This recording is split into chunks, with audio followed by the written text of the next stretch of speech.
అదే RTV app వార్తల్ని క్షణాల్లో చదివే అవకాశం ఉంటుంది. ఒక న్యూస్ పేపర్, ఒక టెలివిజన్ ఛానల్ మీ చేతుల్లో ఎప్పుడూ ఉంటాయి.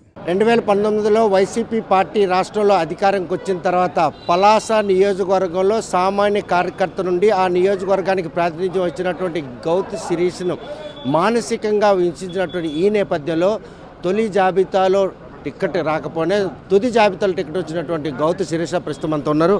చూస్తే కనుక 5 ఏళ్ళుగా అనుభవించినటువంటి ఆ నరకం కంటే మొదటి జాబితాలో పేర్ల ఆవేదన మాత్రం మిమ్మల్ని వెంటాడు. లేదండి, మీరు చెప్పింది చాలా తప్పు. మీరే స్టేట్మెంట్ ఇచ్చేసి మమ్మల్ని మీద తోసేయకండి దయచేసి. గౌతు కుటుంబానికి ఎప్పుడు తెలుగుదేశం పార్టీ మొదటి జాబితా ఇచ్చినా ఆఖరి జాబితా ఇచ్చినా అదే గౌరవం ఇస్తూనే ఉంది.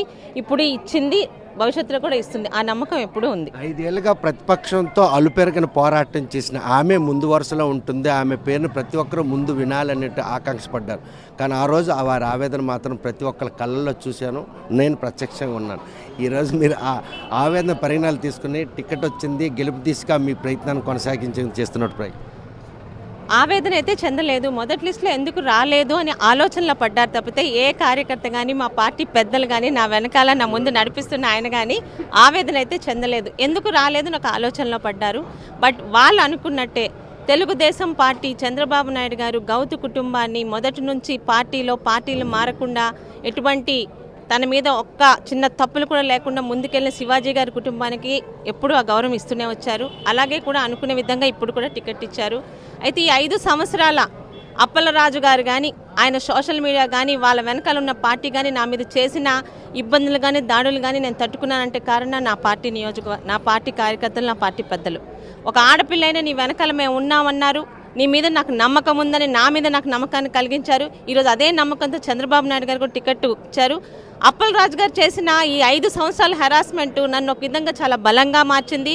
రాష్ట్రంలో శిరీష పోరాటం చేయగలదు, చేస్తుంది, ఒక మంత్రి కాదు కదా ఎవరినని ఎదురిస్తుందని రాష్ట్రంలోని అందరికీ తెలిసేలా చేసింది. అదే ధైర్యంతో, అదే నమ్మకంతో ఎన్డీఏ తరఫున 2024 మే 13 జరుగుతున్న ఎన్నికల్లో తర్వాత రాబోతున్న రిజల్ట్తో కూడా పలాస నియోజకవర్గం తరఫున నా మీద నమ్మకంతో ఇచ్చిన చంద్రబాబు నాయుడు గారికి తెలుగుదేశం పార్టీని గెలిపించి పలాస నియోజకవర్గం మీద తెలుగుదేశం జెండాని ఎగిరేసి అక్కడ ఆయనకి బహుమతిగా ఇవ్వాలని డిసైడ్ అయ్యాము. 5 ఏళ్ల పాటు అలుపెరగిన పోరాటంగా ఒంటరిగా చేసినటువంటి శిరీష్కి ఈరోజు బీజేపీ, జనసేన 2 కలిసి వచ్చాయి. అక్కడ మీరు అనుకున్నటువంటి వ్యూహం ఫలించి రేపు పలాసలో మరోసారి టీడీపీ కంచుకోటగా ప్రూవ్ చేసేందుకు అవకాశం ఇవి దోహదపడతాయి. ఒకటి, పోరాటం ఒంటరిగా చేయలేదు, పోరాటం తెలుగుదేశం పార్టీ కుటుంబంతో కలిసి చేశాను. అందుకని ఈరోజు కుటుంబాన్ని అంతటి కూడా అర్ధరాత్రి నేను రోడ్డు మీద నిల్చున్నా ఈరోజు ఒంటరిగా నిల్చోలేదని నాతో పాటు నా పెద్దలు, నా కుటుంబ సభ్యులు ఉన్నారు.